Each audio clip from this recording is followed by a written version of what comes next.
একটা জঙ্গি আক্রমণে একটা মানে মাননীয় প্রধানমন্ত্রীকে নিরাপদ স্থানে আনা হয়, এই স্ট্রাগল পিরিয়ডটাকে আপনি যদি এইভাবে বলতে চান ক্ষমতাচ্যুত, তাহলে আপনি বলতে পারেন। আমি বরঞ্চ বলবো যে বাংলাদেশ আওয়ামী লীগ এখন সংগ্রামরত রয়েছে। সে ইমেল করেছে, একটা ইমেল আমিও পেয়েছি। কি ইমেল জানেন? সেখানে সে সমস্ত সেনাবাহিনীর অফিসারদেরকে এক হয়ে এই সরকারের বিরুদ্ধে কাজ করতে বলেছেন, আহ্বান জানিয়েছেন। সে লোককে সেনাবাহিনী গ্রেফতার করেছে, সেনাবাহিনী গ্রেফতার করে সেনাবাহিনীর আইনে তাকে শাস্তি দিয়েছে। এটাকে সে এখন গুম বলে চালিয়ে দিচ্ছে। সরকার তো সেনাবাহিনীর আইনে আপনারাও তো এই সরকারের বিরুদ্ধে বলছেন ব্যারিস্টার নিচু মজুমদার, আপনারা বলছেন এই সরকার মানে বর্তমান সরকার অবৈধ বলছেন। কোনটা সরকার? এটা তো সরকার না, এটা তো অবৈধ, এটা তো অবৈধ দখলদার বাহিনী। পাকিস্তানি হানাদারকে সরকার বলছেন। বাংলাদেশের এখন দেশে, আমি বলছি তো আইন অনুযায়ী বলছি, এবং আন্তর্জাতিকভাবে স্বীকৃত কোন আইন অনুযায়ী আপনাকে আইনটা দেখাই। না না, তারেক রহমানের সরকারকে আপনি সরকার বলছেন কোন আইন? আপনি আমাকে যদি বোঝাতে পারেন, আমি হাত জোর করে আপনার কাছে বলবো যে আপনি সরি। না না না, আপনার হাত জোর করে বলতে হবে না, আন্তর্জাতিক স্বীকৃতি আছে এই সরকারের। আপনি আইনের আলোকে প্রমাণ করেন, আপনি আইনের আলোকে প্রমাণ করার কোনো দরকার নাই। আন্তর্জাতিক স্বীকৃতি আছে, তার রাষ্ট্র ক্ষমতায় তিনি বসে আছেন, এখন আপনার কাছে টাকা প্রমাণ করার দরকার স্বীকৃতি আছে। তাহলে যে এই যে ঠাডা মালেকের নাম শুনেছেন? মানে ওই যে ডাক্তার মালেক, যে মুক্তিযুদ্ধের সময় যারা সরকার পরিচালনা করেছিল, মানে এই পাকিস্তানিরা যাদেরকে বসিয়েছিল, ডাক্তার মালেক, তাদেরকে তো স্বীকৃতি দিয়েছিল বিভিন্ন, আমেরিকা স্বীকৃতি দিয়েছিল, চায়না স্বীকৃতি দিয়েছিল। তো ডক্টর মালিক কি সরকার? এখন ডক্টর মালিক সরকার বলবেন? মানে মুক্তিযুদ্ধের সময় তো ইলেকশনও হয়েছিল, সেটাকে আপনি ইলেকশন বলবেন? আমি বুঝলাম না আপনি কি বলেন। আমার বলা না বলায় কিছু না। আপনি মানে আপনি ওই যে মানে অমির রহমান তালগোল পাকিয়ে ফেলেছেন আমার যুক্তি শুনে। সেটাই আসলেই তালগোল পাকিয়ে ফেলার মতো অবস্থা। কারণ আপনি অমির রহমান পিয়ালকেও চিনতে পারছেন না, বাংলাদেশের রাষ্ট্র ক্ষমতায় কি আছে সেটা বুঝতে পারছেন। তথ্যগুলো নেন শারমিন আপা, শুনেন, তথ্যগুলো নেন, তাহলে বুঝবেন। এই কারণে বলছি যে আপনি বিএনপিকে একটা সরকার বলছেন, আপনার সামনে পঞ্চম সংশোধনী আছে। আপনি যদি গার্হস্থ্য অর্থনীতির স্টুডেন্ট হতেন, আমি আপনাকে একটা অফ দিতাম যে ঠিক আছে আপা, এটা জানার কথা না। আপনি বাংলার স্টুডেন্ট, আপনি লয়ের স্টুডেন্ট, আপনার তো পঞ্চম সংশোধনী অজানা থাকার কথা না। নমুনা দেখিয়েছেন ব্যারিস্টার নিচু মজুমদার। মানে কোনটা নমুনা দেখিয়েছি? সংশোধনী অনেক, কত আগের সংশোধনী বাতিল করে বিএনপির আমল অবৈধ ঘোষণা করা হয়েছে। আপনি মনে হয় এটাও জানেন না? বিএনপি তড়িঘড়ি করে স্টপ করা হয়েছে। কথা যে আসলে এভাবে সংশোধনীগুলোকে সংশোধন করা যায়, যেমন সংবিধান। না না না, বিএনপির আমলে বলা হয়েছে বিএনপি অবৈধ, কিন্তু সেটা নিয়ে আলোচনার অনেক দিকে চলে যাবে ব্যারিস্টার নিচু মজুমদার। আমার আসলে প্রশ্ন এটা যে যখনই আমি আপনাকে কোন একটা উদাহরণ দিয়ে ধরি, তখন আপনি চিপা চাপা দিয়ে বিভিন্ন জায়গাতে বলেন অন্যদিকে যাবেন। ঠিক আছে, বলেন বলতে থাকেন। আপনারা এখন বলছেন এই সরকারকে, এই সরকারের বিরুদ্ধে আন্দোলন করছেন, এই সরকারকে অবৈধ বলছেন। ফলে আমরা এই সরকারের বিরুদ্ধে আন্দোলন, আমরা এই সরকার সংগ্রাম করছি, আমরা সংগ্রাম করছেন। তো সেই সংগ্রামের কারণে যেটা আসলে ওই যে আপনি যারা গুম হয়েছেন তাদের কথা বলছেন যে তারা ওই সরকারের বিরুদ্ধে কু করতে চাচ্ছিল, তো আপনারা যা করতে চাচ্ছেন এর জন্য আপনাদেরকে কি এখন সেই যাদের কথা আপনি আমাকে বললেন, যাদের কথা আপনি বললেন, তারা তো শুনেন, যাদের কথা বললেন, যেমন আপনি আজমির কথা বললেন, আজমি ইমেল করে বলছে সেনাবাহিনীকে সরকার পতনের জন্য। তার কি করা উচিত ছিল? আর্মি তাকে ধরেছে, আর্মিকে জিজ্ঞেস করেন, সেনাবাহিনীর ওয়াকারকে জিজ্ঞেস করেন, ওয়াকারুজ্জামানকে জিজ্ঞেস করেন না। আপনি সরকারকে, আওয়ামী লীগকে প্রশ্ন করছেন কেন? কারণ আর্মি আইনের মধ্যে তো সরকার হস্তক্ষেপ করে না। আপনি আজমিকে তো আর্মি আইনে ধরা হয়েছে। হাসিনুর রহমান তিনি বলেছেন আমি গুম হয়েছি, তিনি একটা মেয়েকে রেপ করেছেন। তিনি পার্বত্য চট্টগ্রামের একটা পাহাড়ি একটা মেয়েকে, ক্ষুদ্র নিতাতি ঘোষে একটা মেয়েকে রেপ করেছেন।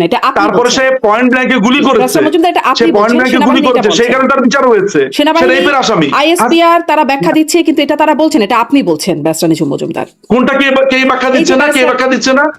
আইএসপিআর হাসিনুরকে নিয়ে কোনো কথাই বলে নাই। আপনি হাসিনুরের শোনেন, হাসিনুরের ব্যাপারে আমি আপনাকে বলি আপা, আমি তো ওপেন টিভিতে এইভাবে আন্দা উন্দা বলতে পারি না।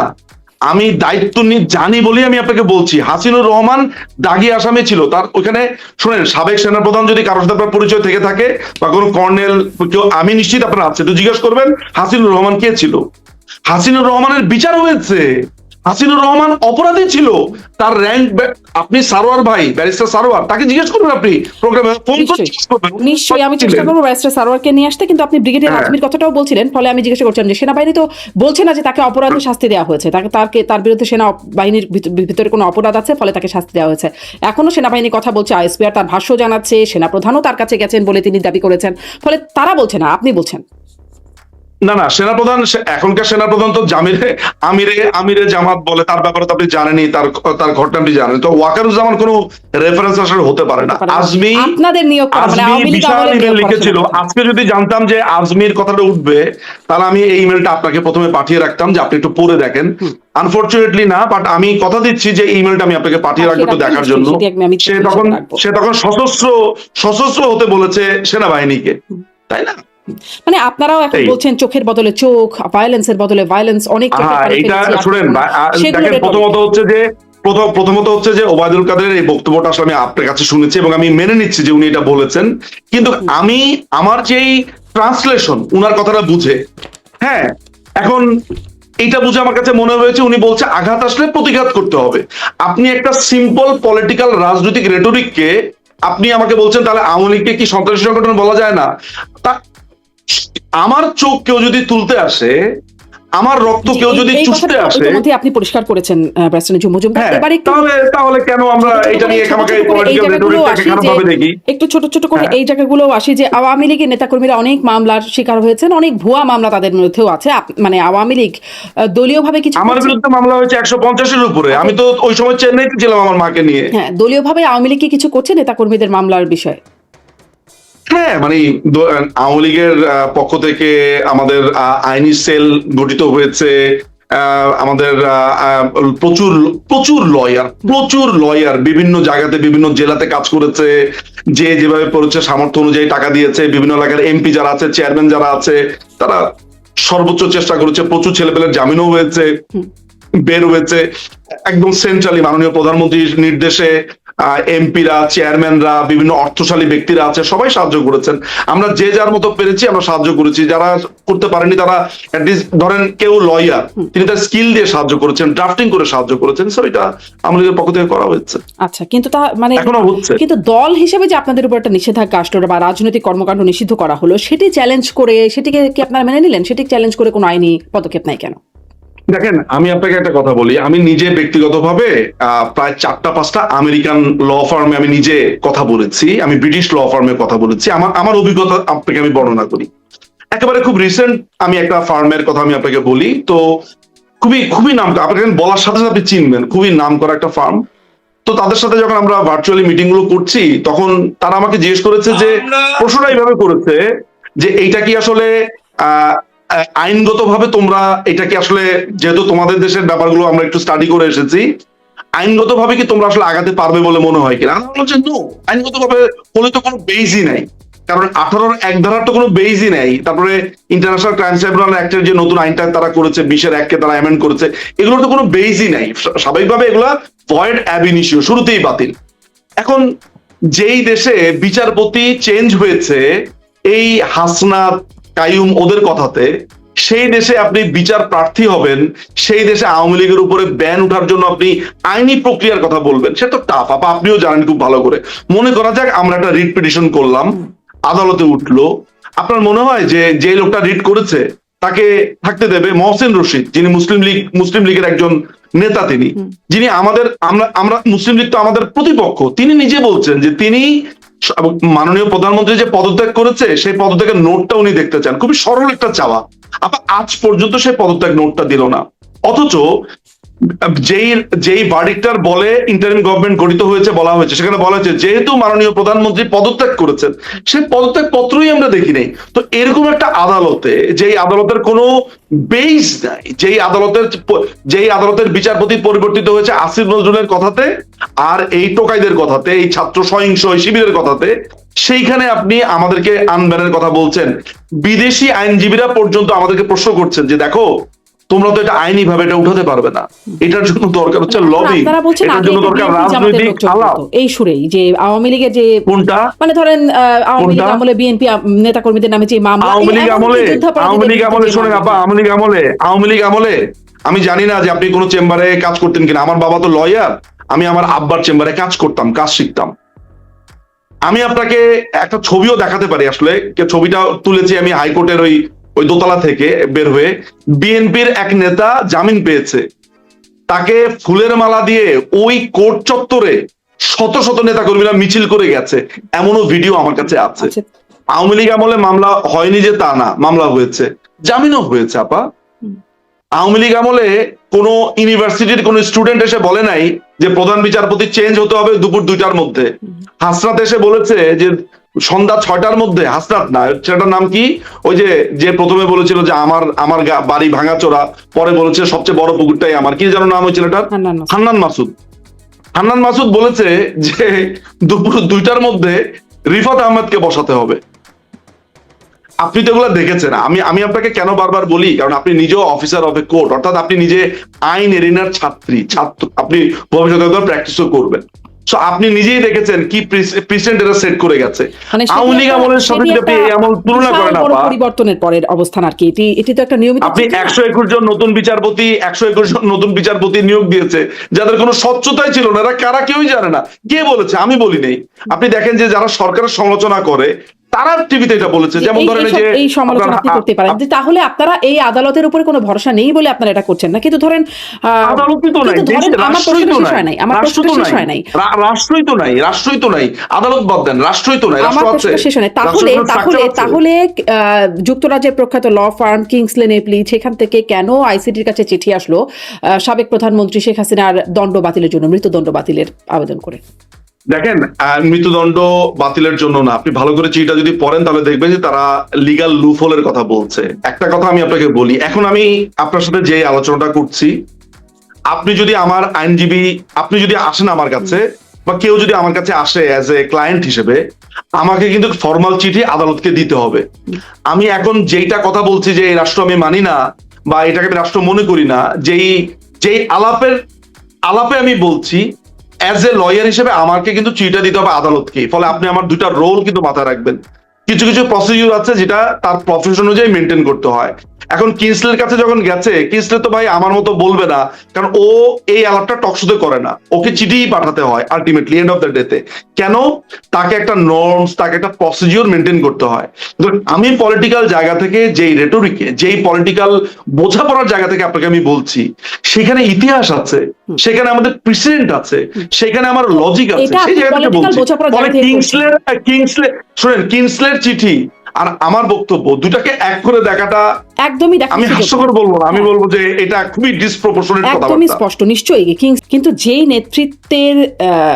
যেই নেতৃত্বে আওয়ামী লীগের এই ঐতিহ্যবাহী দলটার এই পরিণতি হলো, সেখানে কি কোনো পরিণতি হয়েছে?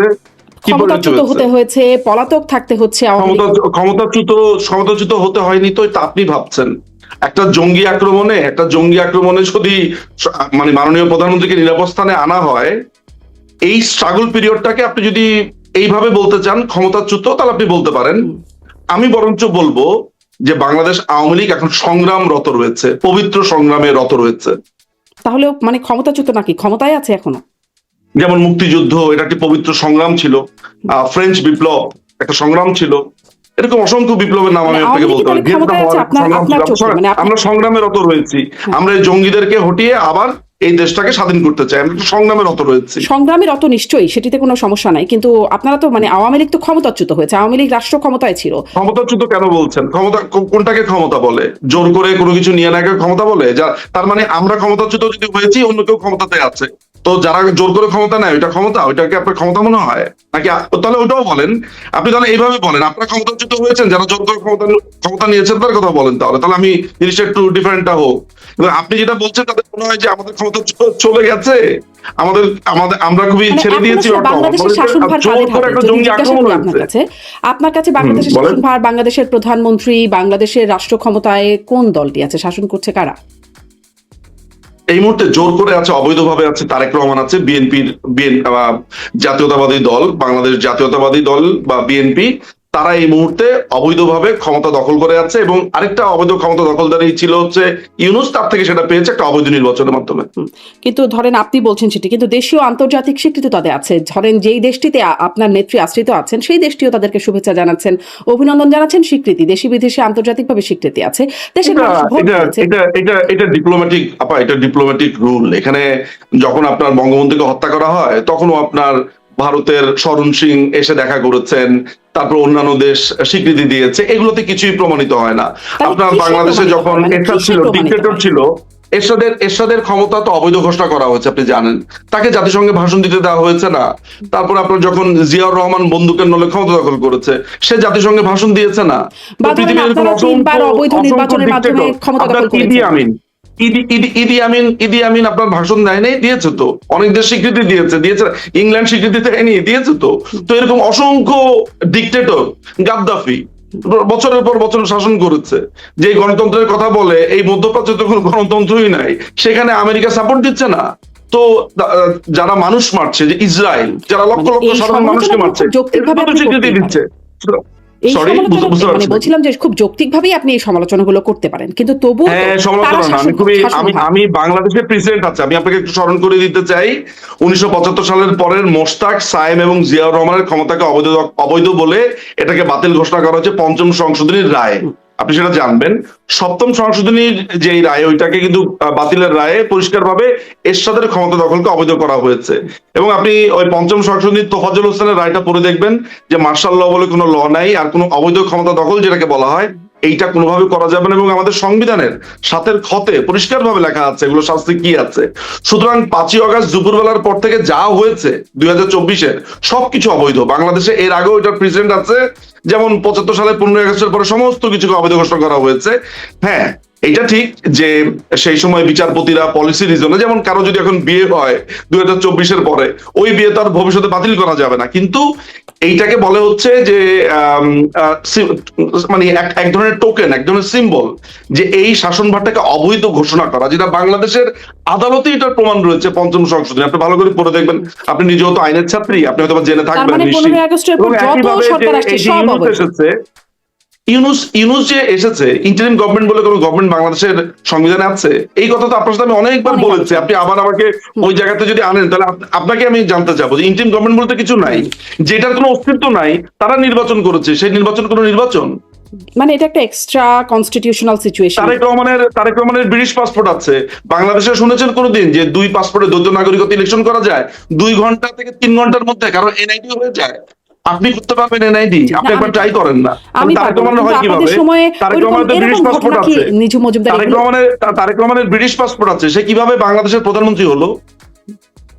ওই যে 2-3 ঘন্টার মধ্যে আমাদের কাছে প্রমাণ আছে।